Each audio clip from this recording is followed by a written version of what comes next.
वेदवेद्ये परे पुंसी जाते दशरथात्मजे वेद प्राचेदसादासीत् साक्षात् रामायणात्मना यत्र यत्र रघुनाथ कीर्तनं तत्र तत्र कृतमस्तकाञ्जलिं बाष्पवारि परिपूर्णलोचनं मारुतिं नमत राक्षसान्तकम्. வேதமே திரண்டு வந்து ஸ்ரீ ராமாயணமாக பிறந்தது. வேதத்தால் கூறப்படும் திருமால் இந்த பூவுலகில் ராமனாக அவதரித்த போது வேதங்களெல்லாம் ராமனை புகழ்வதற்காக ராமாயணமாக பிறந்தன. ராமாயணத்தில் ராமநாமம், ராமச்சரித்திரம், இதன் பெருமையை உணர்ந்தவர் ஆஞ்சநேயர். அவர் தன் வாயார எத்தனை முறை ஆயிரக்கணக்கான லட்சக்கணக்கான கோடிக்கணக்கான தடவை ராமநாமத்தை கூறியிருப்பார். தற்போது நாம் 2 கோடி முறை ராமநாமம் எழுதப்பட்ட கோயிலுக்கு செல்ல போகிறோம். சென்னை தாம்பரத்திலிருந்து வேளச்சேரி போகும் சாலை, அதில் உள்ள ராஜகீழ்ப்பாக்கம், மாருதி நகர், அங்கிருக்கும் ராமகோட்டி நாம பக்த ஆஞ்சநேய சுவாமி திருக்கோவில் ரொம்ப அற்புதமான கோவில். அவசியம் அனைவரும் வந்து இங்கிருக்கும் ராமனையும் ஆஞ்சநேயரையும் தரிசிக்க வேண்டும். கோயில் முன்மண்டபம் விஷாலமான மண்டபம். வடக்கு பாரதத்தில் மிகவும் பிரபலமாக இருக்கும் ஹனுமான் சாலீசா இங்கு எழுதப்பட்டுள்ளது. ராமன் மற்றும் ஹனுமானின் ஓவியங்கள் கண்ணை கவருகின்றன. இதோ ராமநாமத்தை எப்போதும் கூறிக்கொண்டு பஜனை செய்து கொண்டிருக்கும் ஹனுமான் கால்களில் சதங்கை கட்டி கைகளிலே கட்டையை பற்றி எப்போதும் ராமநாமத்தை பாடிக்கொண்டிருக்கிறார். அந்த முகத்திலும் கண்களிலும் தான் எத்தனை சாந்தி, எவ்வளவு காருண்யம். பக்கத்தில் ராமனே லக்ஷ்மணனோடும் சீதையோடும் எழுந்துருளி உள்ளார். நெடுதுயர்ந்த திருக்கோலம், கருணை ததும்பும் விழிகள், அந்த ஹனுமாரையே கட்டாட்சித்துக் கொண்டிருக்கிறார் போலும். அடுத்த அழகான சித்திரம், ராமன் அணை கட்டுகிறார். அதற்கு குரங்குகள் துணை புரிகின்றன. அணில்கள் தங்களால் என்ற துணை புரிகின்றன. குரங்குகள் மலையநூக்க குளித்து தாம் புரண்டிட்டோடி தரங்கலீர் அடைக்கலுத்த சலமிலா அணிலம் போலேன்னு தொண்டரடிப்புடி ஆழ்வார் பாடல் நாம் ஏற்கனவே பார்த்திருக்கிறோம். ராமநாமம் பொறிக்கப்பட்ட சின்ன கற்களை இவை ஏந்தி போகின்றன பாருங்கள். அடுத்து ஹனுமான் லங்கைக்கு சென்ற போது வாலில் நெருப்பு வைக்கப்பட்டு அந்த நெருப்பாலேயே லங்கையை சுட்டார். அதை பற்றி ஸ்லோகமே உண்டே. அஞ்சனானந்தனம் வீரம் சோகநாசனம் அக்ஷஹந்தானம் கபீஷம். கபீஷர் சீதையினுடைய சோகத்தை போக்க வேண்டும். எது கொண்டு போக்கலாம்? ராமநாமத்தை கொண்டு போக்கினார். உல்லங்கிய சிந்தோ சலிலம் சலீலம் யசோகவன்னிம் ஜனகாத்மஜாயாக ஆதாய தேனைவ ததாக லங்காம் நமாமிதம் பிராஞ்சலி ராஞ்சனேயம். அந்த சீதையினுடைய சோகமாகிற நெருப்பை கொண்டு வந்துதான் லங்கையே சுட்டார் போலும். அடுத்து ராமாயணத்தை பாடிக்கொண்டிருக்கிறார் ஆஞ்சநேயர். அதோ ஓலைச்சுவடி ரூபத்தில் ராமாயண நூல். தபஸ்வாத்தியாய நிரதம் தபஸ்வி வாக்விதாம்பரம் நாரதம் பரிபப்ரச்ச வால்மீகிர் முனிபுங்கவம் என்னும் முதல் ஸ்லோகம் தொடங்கிற்றே, அந்த ராமாயணத்தையே பாடிக்கொண்டிருக்கிறார். இப்படி பல சித்திரங்கள். இதற்கு நடுவில் பட்டாபிராமர் தன்னுடைய குடும்பத்தாரோட அழகாக கொலு வீற்றிருக்கிறார். அவரை நாம் அடுத்த நாள் சந்திப்போம். தற்போது ராமனுக்கும் ராவணனுக்கும் யுத்தம் தொடங்க போகிறது. இப்ப நாம பார்க்க வேண்டியது 30வது சர்க்கத்திலிருந்து 40வது சர்க்கம் வரை கிடுகிடுவென்று அடுத்த 5 நாட்களில் பார்த்து முடிக்க வேண்டும். கடைசியா 30வது சர்க்கத்தில் பார்த்தோம். ஷார்தூலன் என்றும் ஒற்றன் ராவணன் பக்கத்தில் என்னும் சென்று ராமனுக்குள்ளே புகுந்து அங்கெங்க நடக்கிறது என்று பார்த்து கொண்டு வந்தான். அவன் ராவணனிடத்தில் எல்லாவற்றையும் சொன்னான். சர்வத்தோ ரக்ஷதே பந்தாக வானரை பர்வதோபமைகி பிரவிஷ்டமாத்திரே ஜாதோகம் பலே தஸ்மின் விசாரித்தே பலாத் கிரகீதோ ரக்ஷோபிகி பகுதாஸ்மி விசாரிதா. இது 30வது சர்க்கத்திலே நாம சுருக்கமா பார்த்திருக்கோம். அப்போது ராவணனிடத்தே சார்தூலன் கூறுகிறான், நான் அங்கு போய் சேனைக்குள்ளே புகுந்து என்ன நடக்கிறது என்று வேவு பார்த்தேன். என்னை சடக்கென குரங்குகள் பிடித்து கொண்டார்கள். என் கைகால்களை பித்தெடுக்க ஆரம்பித்தார்கள். நல்ல வேளை, ராமனுடைய கருணையாலே தப்பித்தேன். அவன் பல பேரால் சூழப்பட்டிருக்கிறான். பெருத்த மலை போன்ற குரங்குகள் அவனை காத்து வருகிறார்கள். ராவணா, உனக்கு 2 வாய்ப்புகள். சீதையை திருப்பி கொடு அல்லது சண்டையிடு. மடிந்து போய் என்று சொல்லவில்லை, அல்லது சண்டையிடு என்று கூறினான். சீதாம் வாபி பிரயச்சாசு யுத்தம் வாபி பிரதீயதாம் கிம் பிரபா கீதிருஷா சௌமிய வானராயே துராசதாக. ராவணன் கேட்டான், எப்படி அந்த வானரர்களுக்கு இவ்வளவு பெருமை? அவர்கள் ஒளி உள்ளவர்களா, வீரம் உள்ளவர்களா? யார் அவர்கள்? அவன் அறியான் போலும்.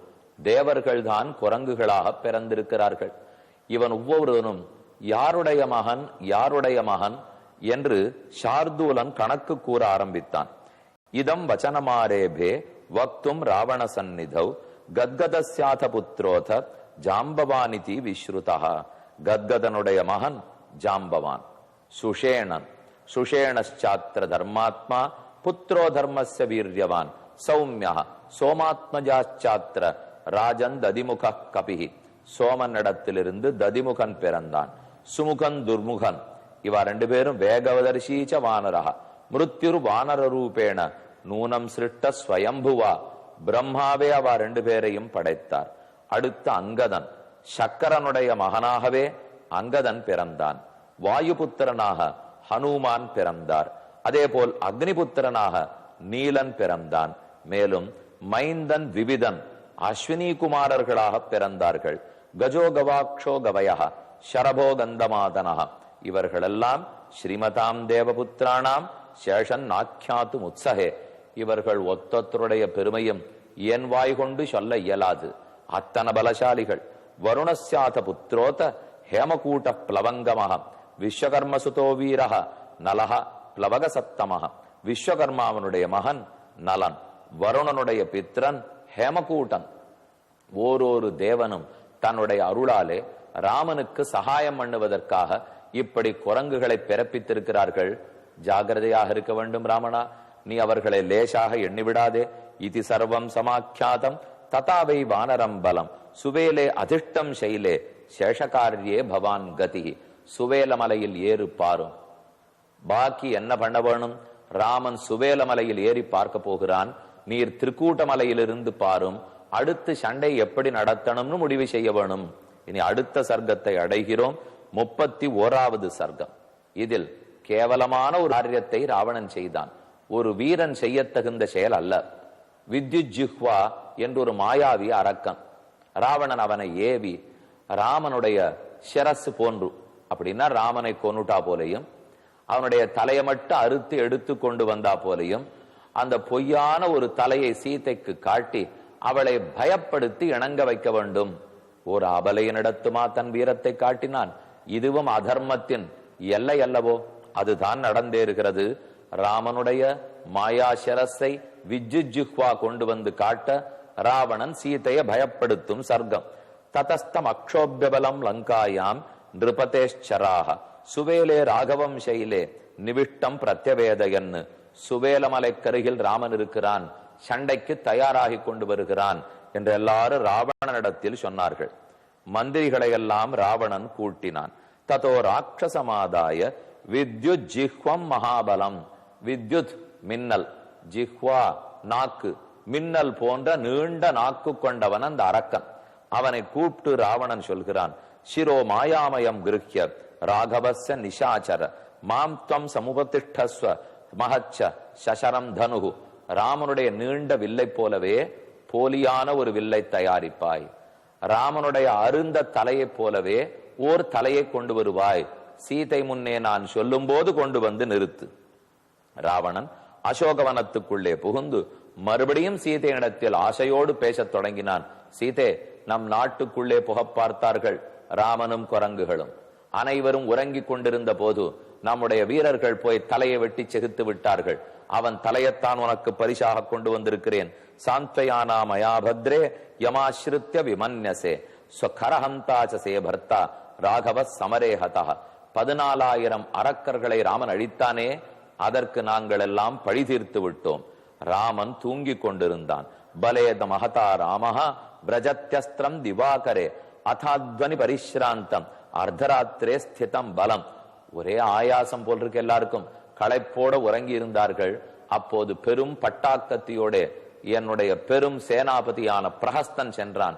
ராவனுடைய தலையை ஒன்றாக வெட்டினான். அவன் தலையை வித்யுஜிஹ்வா எடுத்துக்கொண்டு வருகிறான். லக்ஷ்மணன் குரங்குகளோட ஓடி போனான். தத் பிரஹஸ்த பிரணீதேன பலேன மகதாமம அத சுப்தஸ்ய ராமஸ்ய பிரஹஸ்தேன பிரமாதிதா அசக்தம் கிருதஹஸ்தேன சிரச்சின்னம் மகாசினா. பெரும் கத்தியால் ராமன் உறங்கும் போதே வெட்டப்பட்டான். லக்ஷ்மணன் குரங்குகளோட ஓடி போனான். இதோ ஹனுமான் தன்னுடைய தாடை அருந்து கீழே விழுந்திருக்கிறான். ஜாம்பவான் முழந்தாளால் ஓட பார்த்தார், அடிபட்டு விழுந்தார். மைந்தன் விவிதன் நாரவில்லை உயிரற்று பிணமானார்கள். ஏன தத் ராகவசிரஹ சங்காமாத் ஸ்வயம் ஆகிருதம் அக்ரதः குரு சீதாயாக சீக்கிரம் தாசரதே சிரஹ. வாவா வித்யுஜிஹ்வா, வந்த ஆசையாக சீதைக்கு அவனுடைய கணவனின் தலையை காட்டு. வித்யுஜிஹ்வா உள்ளே வந்தான். ராமனுடைய வில் போன்ற வில், அவனுடைய விழிகள், அழகான திலகம் சாத்தப்பட்ட திருநெற்றி கண்கள், இதோட இருக்கிற தலையும் காட்டினான். ராவணசாபி சிக்ஷேப பாஸ்வரம் கார்முகம் மகது திரிஷுலோகேஷு விக்யாதம் ராம சேததி புருவன். பார்த்தவுடன் சீதைக்கு நம் கணவனின் முகத்தை போலவே இருக்கிறதே. தாங்க மாட்டாமல் விம்மினாள், வெடித்தாள், பொறுமினாள். இதம் தத்தவராமஸ்ய கார்முகம் ஜாசமாவிருத்தம் இக பிரஹஸ்தேன ஆனீதம் தம்ஹத்வா நிஷிமானுஷம். உறங்கி இருந்த போது அனைவரும் அழிந்தார்கள். இது ஒரு வீரன் பேசும் பேச்சா? ஆனால் அப்படி பேசிவிட்டான். தாங்கவல்லை சீதைக்கு துடிக்கிறாள்.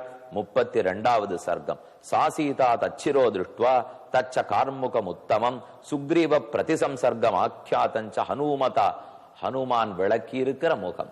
சுக்ரீவனும் ஹனுமானும் எவ்வளவு ஆசையோட பார்த்திருப்பரோ அந்த நட்பு கொண்ட முகமா என் முன்னால் இப்படி அருந்திருக்கிறது. ஹே கைகேயி, நீ பட்ட ஆசை நிறைவேறிற்று. சீதை விம்மி வெடுத்தாள். சகாமா பவ கைகேயி ஹதோஹம் குலநந்தனா. இந்த இக்ஷ்வாகு குல கொழுந்து முடிந்து விட்டது.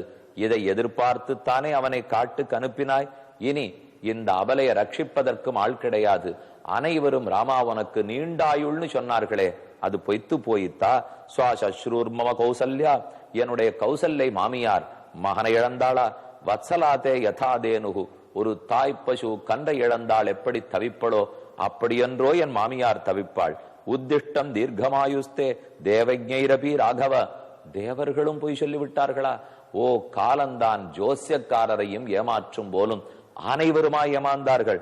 அதவா நஷ்யதி பிரஜா பிராஜ்ஞஸ்யாபி சதஸ்தவ. இப்பேற்பட்ட வசிஷ்டாச்சாரியர் நீர் வருவாய்னு கூறினாரே, விஸ்வாமித்திரர் சொன்னாரே, சுயஜ்ஞரும் கௌதமும் சொன்னார்களே, இத்தனை பண்டிதர்களுமா தவறாக பேசுவார்கள்? சர்வைஷ்ச பிதிர்விசார்த்தம் நூனம் ஸ்வர்கே சமாகதா. ராமா, உன் தந்தையாரிடத்தில் உனக்கு மிகுந்த விருப்பம். அவரை காண வேணும்னு துடிப்பாய். அவர் சொர்க்கத்தில் இருக்கிறார், பார்ப்பதற்கு சென்று விட்டாயோ? கிம்மாம் நபரேக்ஷசே ராஜன்னு கிம்வான பிரதிபாஷசே. இந்த முகம் ஏன் பதில் பேச மறுக்கிறது? என்னை கண்டவுடன் ராமன் சிரிப்போடு வருவாரே, ஏன் சிரிக்க மறுக்கிறார்? மகமேதோரனார்யார்யா அனக பார்த்திவாத்மஜா ராம சாகரமுத்தீர்ய வீரியவான் கோஷ்பதே ஹதா. இப்பேற்பட்ட கடலை கடந்தவர் ஒரு வெறும் மாட்டின் குளப்படி போன்ற ராவனிடத்தில் அழிந்து போனார். ஓவென்னு சீதை கதறத் தொடங்கினாள். ஆனால் அனைத்தும் பொய். தேற்றுதலை கேட்போம். இந்நிகழ்ச்சி